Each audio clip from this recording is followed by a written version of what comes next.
Hello बच्चों, आज की वीडियो में हम कक्षा 8वीं का जो कि विज्ञान का वर्कशीट है मार्च माह का, फरवरी माह में भी आपने दिए थे, तो इस वीडियो में हम मार्च माह के आ चुके हैं। तो कक्षा 8वीं का देखेंगे विज्ञान वर्कशीट का फुल सॉल्यूशन इस वीडियो में आपको बताया आएगा।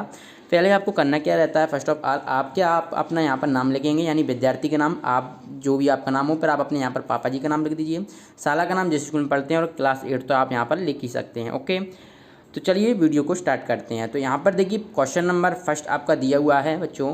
क्वेश्चन नंबर फर्स्ट क्या बोल रहा है कि एक आपको यहाँ पर दिया है कि एक औजार बनाते समय कोई लोहे के गर्म टुकड़े को हथौड़े से बार बार पीटता है। ओके, इस प्रकार लोहार लोहे के टुकड़े को शीट में परिवर्तित कर देता है। तो आपको बताना, ये क्वेश्चन यहाँ पर दिए हुए हैं कि लोहे के टुकड़े को चपटी शीट में परिवर्तित हो जाना धातु किस गुण को दर्शाता है। तो ये क्या अगाध वर्धनीयता होता है। ओके, अगाध वर्धनीयता, और एक क्या तन्यता प्रदर्शित करती है, लेकिन हम इस गुण को क्या अगाध वर्धनीयता बोलते हैं। देन इसके बाद सेकंड वाला है बच्चों, लोहे को टुकड़े को पीट पीट कर शीट बनाने पर लोहा के द्वारा लगाया गया बल किस प्रकार का बल होगा। तो ये पेशी बल होगा, आप यहाँ पर लिख दीजिएगा, या हमने यहाँ पर लिखा हुआ है पेशीय बल। देन इसके बाद क्वेश्चन नंबर हम अभी आपके प्रश्न क्रमांक 2 यहाँ से स्टार्ट हुए हैं। ओके, तो प्रश्न क्रमांक आप दो देख सकते हैं। चलिए इसका पहले का आंसर आप देख लेते हैं। तो प्रश्न क्रमांक 2 का जो कि आपका क्वेश्चन कुछ इस प्रकार से दिया हुआ है कि आ नंबर में कि चित्र में दर्शाए गए एक कोश की जीव का नाम बताना है। तो बच्चों एक कोश की जीव का नाम क्या होता है, अमीबा। तो ओके, तो आपको क्या कर देना है, अमीबा। ओके, चलिए देन इसके बाद 12 नंबर का दिया हुआ है क्वेश्चन कि वह जीव सूक्ष्म जीवी के किस वर्ग के अंतर्गत रखा जाता है। यह जीव है ना, तो जो अमीबा है वह किस जीव के अंतर्गत रखा जाता है। तो ये क्या, एक कोश की जीव। तो यहाँ पर आपको कर देना है एक कोश की जीव। अब चलिए इसके 7 नंबर का क्वेश्चन देख लेते हैं। तो 7 नंबर, डाउनलोड कीजिए इसके टीच ऐप को। यहाँ पर मिलेंगे आपको PDF notes, important question, previous year question paper, सब कुछ मिलेगा आपको फ्री में। तो अभी जाकर डाउनलोड कीजिए ऐप को। नंबर का क्वेश्चन दिया हुआ है कि यह जीव अपनी आकृति किस कारण से बदलता है। तो ये क्या, यहाँ पर क्या बताया जा रहा है कि अमीबा के बारे में बात की जा रही है। तो जो अमीबा होता है, अमीबा क्या करता है कि अमीबा क्या होता है कि अमीबा की बदलती हुई आकृति उसे गति प्रदान करने में, स्वयं भोजन ग्रहण करने में सहायता करती है। इसके बाद 2 नंबर का क्वेश्चन दिया हुआ है। 2 नंबर का क्वेश्चन क्या कह रहा है कि इस जीव के द्वारा होने वाले रोगों के नाम लिखिए। तो यहाँ पर हमने एक रोग लिख दिया है, क्या है, अमीबियासिस। ओके, चलिए इसके बाद क्वेश्चन नंबर 3 देख सकते हैं। क्वेश्चन नंबर 3 में आपको बताया गया है, क्वेश्चन नंबर 3 में आपको ये डायग्राम दिया गया है, इसमें आपको भरना है जो क्या क्या इसमें प्रमुख जो रहते हैं। ओके, तो यहाँ पर हमने भर भी रखा है। तो आंसर आप कुछ इस प्रकार से इसका देंगे। आंसर क्या हो जाएगा बच्चों, नीचे दी गए चित्र को नामांकित करना है। तो यहाँ पर ये क्या जो होती है, वो जो पश्चिमापेशी होती है, ये परितारिका तंत्र होता है, और ये लेंस होता है बिल्कुल मध्य में। उसके बाद कॉर्निया, ये यहाँ पर कॉर्निया होती है, ये रेटिना, और ये आपका प्रकाशिक तंत्रिका। तो इस प्रकार से आप अपनी वर्कशीट में फिल कर सकते हैं, इसका स्क्रीनशॉट भी ले सकते हैं। इसके बाद देखिए ये आ नंबर का था। अब यहाँ से आपका ये 12 नंबर का क्वेश्चन स्टार्ट हो गया है, ये आपका 12 नंबर का। ओके, मान लीजिए आप एक अंधेरे कमरे में हैं। ओके, क्या आप कमरे में रखी वस्तु देख सकते हैं, यदि नहीं तो इसका कारण लिखिए। तो आपको बताना है, तो आपको कारण क्या देना है कि नहीं, किसी वस्तु को देखने के लिए प्रकाश का होना आवश्यक है। जब किसी वस्तु से आने वाला प्रकाश हमारे नेत्रों में प्रवेश करता है तभी उस वस्तु को हम देख सकते हैं। ओके, तो यहाँ पर आप लिख सकते हैं अपनी वर्कशीट में। इसी के 7 नंबर का क्वेश्चन बच्चों दिया हुआ है, क्या है कि यदि प्रकाश की एक समांतर किरण पुंज निम्नलिखित वस्तुओं से टकराए तो उनमें नियमित परावर्तन होगा या विसरित। तो आपको ये बताना, हमने यहाँ पर कुछ ये दे दिए हैं, वस्तु का नाम ये आपको क्वेश्चन में दिया हुआ था। ठीक है, तो इसी के आधार पर आपको ये बताना था कि परावर्तन किस प्रकार से हो रहा है। तो देखिए पहला दिया हुआ है जो कि लकड़ी की मेज में क्या विसरित परिवर्तन होगा, दर्पण में नियमित परिवर्तन होगा, गत्ते के पृष्ठ में विसरित, और स्टील की ताली में नियमित परिवर्तन। इस प्रकार से आप स्क्रीनशॉट लेकर लिख सकते हैं। चलिए ध्यान, इसके बाद जो क्वेश्चन नंबर 4 आपको एक फिगर यानी डायग्राम दिया हुआ है, इस डायग्राम को आप अच्छी तरीके से देखकर आपको ये क्वेश्चन नीचे दिए गए हैं, उनको आपको सॉल्व करना है बच्चों। तो देखिए क्वेश्चन क्या है, पहला क्वेश्चन आपको दिया गया है कि चित्र में दर्शाए गए विपरीतता में बल्ब क्यों नहीं जला, इसके 3 संभावित कारण लिखना है। तो आपको संभावित कारण भी लिखना है। तो क्या है, बल्ब फ्यूज हो सकता है, सीधी सी बात है, जब फ्यूज होगा तो जलेगा कहाँ से। सेल से धारा प्रभावित ही नहीं हो रही है। परिपथ में तारों का संयोजन ढीला है।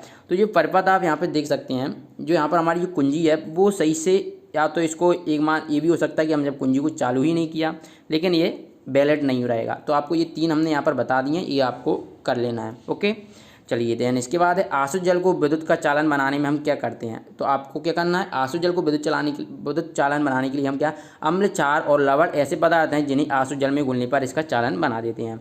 ओके, इसके बाद नेक्स्ट क्वेश्चन है कि 7 नंबर का, आपको खेतों में जल देने की 2 आधुनिक विधियों के नाम लिखना है। तो क्या हो जाएगी, एक क्या हो जाएगी आपकी ड्रिप विधि हो जाएगी और पट्टीदार सिंचाई विधि। ओके, इसके बाद क्वेश्चन नंबर 5 आपको दिया हुआ है।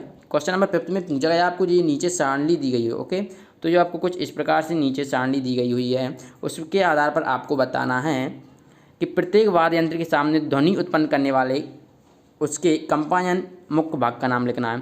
तो ओके, तो यहाँ पर पहला क्या कंपायन है, आप यहाँ पर देख सकते हैं कि एक क्रमांक दी हुई है, ये वाद्य यंत्र, और हमें यहाँ पर इनके आंसर लिखना है। जैसे बीड़ा, तो ये क्या करते हैं, ताने डोरी, यहाँ पर इन्होंने एग्जाम्पल के तौर पर ये दिया हुआ है। ओके, इसके बाद है तबला ढोलक, तो ये ताने झिल्ली होती है। बांसुरी, ये वायु स्तंभ होता है। गिटार, ये ताने झिल्ली होती है। इसके बाद नेक्स्ट है जो कि 5वां है आपका हारमोनियम, ये वायु स्तंभ होती है। और 6वां आप जहाज, तो ये आप कर लीजिएगा इसका आंसर। ओके, 12 नंबर का देख सकते हैं, आपको क्वेश्चन दिया हुआ है कि ध्वनि प्रदूषण मानव के लिए किस प्रकार हानिकारक है, अपने शब्दों में लिखना है। तो ध्वनि प्रदूषण क्या है कि ध्वनि प्रदूषण मानव के लिए स्वास्थ्य समस्याएं उत्पन्न करती है, जैसे अनिद्रा तनाव, व्यक्ति की सुनने की क्षमता अस्थायी रूप से कम हो जाती है। इस प्रकार से आप इसका आंसर लिख सकते हैं। क्वेश्चन नंबर 6 में बच्चों आपको दिया हुआ है कि एक दिन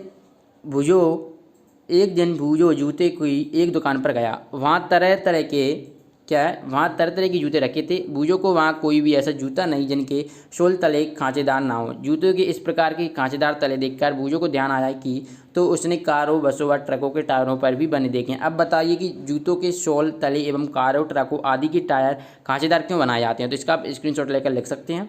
चलिए, इसके बाद जो 12 नंबर का क्वेश्चन है, तो 12 नंबर का, जूतों के सोल तले किस कारण से घिस जाते हैं। तो इसका आप आंसर कुछ इस प्रकार से लिख पाएंगे। देन इसके बाद 7 नंबर का है कि आपको बताना है वाहनों के टायर किस पदार्थ से बनाए जाते हैं। तो ये क्या, रबर के बनाए जाते हैं। इसके बाद जो कि नेक्स्ट है आपका प्रोजेक्ट वर्क, यहाँ से स्टार्ट होगा है, जो कि आपको 20 नंबर का पूछा जाता है। ये भी बहुत ही इंपॉर्टेंट रोल निभाते हैं आपकी मार्किंग में। तो आपको आ नंबर का जो क्वेश्चन दिया हुआ है, क्वेश्चन क्या कह रहा है कि वनों की कमी के कारण इससे होने वाले परिणाम, वन्य प्राणियों के जीवन पर इसका प्रभाव एवं वनमूलन का स्थायी हल सूचना, इस बिंदु पर अध्ययन कर जानकारी एकत्रित कर लीजिए। तो इस प्रकार से आप देख सकते हैं, इसका आप स्क्रीनशॉट ले लीजिए। आई होप कि आपने इसका स्क्रीनशॉट ले लिया होगा। चलिए, इसके बाद नेक्स्ट देख लेते हैं, जो कि 12 नंबर का आपका दिया हुआ है। 12 नंबर का क्या है कि वनमूलन, उसी संबंधित क्वेश्चन है। आपके क्रमांक पहला है, वनमूलन से होने वाले दुष्परिणाम लिखना है। एग्जाम्पल तौर पर यहाँ पर इन्होंने एक लिख दिया है और आपको ये लिख देना है। तो यहाँ पर हमने लिख दिया हुआ है, तो आप यहाँ इसकी स्क्रीनशॉट लेकर लिख सकते हैं। क्या होता है कि जल स्तर में कमी आ जाती है, ऑक्सीजन की मात्रा में कमी आ जाती है, कार्बन डाइऑक्साइड में वृद्धि हो जाती है। इस प्रकार से आप लिख सकते हैं। सी नंबर का क्वेश्चन है कि वनमूलन से वन्य जीवों पर क्या प्रभाव पड़ता है। तो वनमूलन के कारण वन्य जीव का आवास नष्ट हो जाता है। ठीक है, नष्ट हो जाता है। इस प्रकार से आपको ये लिख लेना है आपके वर्कशीट में। वीडियो पसंद आ रही है तो वीडियो को लाइक कर दीजिए, चैनल को कर लीजिए सब्सक्राइब ऐसी वीडियो पाने के लिए। इसके बाद बी जो कि आपका हो गया है। चलिए, डी नंबर का देख लेते हैं, राष्ट्रीय उद्यान किसे कहते हैं। क्वेश्चन जो दिया हुआ है, राष्ट्रीय उद्यान के बारे में बताना है। मध्य प्रदेश में किन्हीं 2 राष्ट्रीय उद्यान, आपको मध्य प्रदेश में प्रमुख 2 राष्ट्रीय उद्यान के बारे में बताना है। ओके, क्या 2 राष्ट्रीय उद्यान, तो यहाँ पर हमने 2 राष्ट्रीय उद्यान कानाकिचली और माधव राष्ट्रीय उद्यान दिए हुए हैं। फिर भी आपको पहले इनकी राष्ट्रीय उद्यान के बारे में बताना है। तो पहला ऐसा उद्यान इसलिए बनाया जाता है ताकि जो लुप्त प्राय पक्षी और जानवर हैं उनका संरक्षण किया जा सके। ओके, इसके बाद वन और वर्षस में क्या संबंध है। तो इस प्रकार आप इसका स्क्रीनशॉट ले सकते हैं। इसके बाद ऐप क्वेश्चन है, इसका भी जल्दी से आप स्क्रीनशॉट ले लीजिए। वीडियो पसंद आए तो वीडियो को लाइक कर दीजिए। ऐसी वीडियो पाने के लिए फटाफट चैनल को सब्सक्राइब कर लीजिए। चलिए, ये 12 नंबर का आपका इसका स्क्रीनशॉट ले लिया होगा। देन इसके बाद जो कि आपको डिग्री दी हुई है, फर्स्ट जो कि आप क्वेश्चन पढ़ेंगे तो आपको समझ में आ जाएगा कि समतल दर्पण के सामने विभिन्न कोणों से आपतित कराने के लिए परावर्तन कोण की गणना करना है। आपतन कोण, परावर्तन कोण, रेखाचित्र। ओके, आपतन कोण का मान 30 डिग्री है, परावर्तन कोण का मान भी 30 डिग्री है। रेखाचित्र आप अपने हिसाब से बना लीजिए, नहीं आए तो आप हमें कमेंट बॉक्स में बता सकते हैं, फिर हम आपको बता देंगे। इसके बाद 45 डिग्री, 60 डिग्री और 90 डिग्री। आई होप कि आपकी वीडियो पसंद आई हो। वीडियो पसंद है वीडियो लाइक करें, चैनल को सब्सक्राइब कर लें। मिलते हैं नेक्स्ट वीडियो में। धन्यवाद।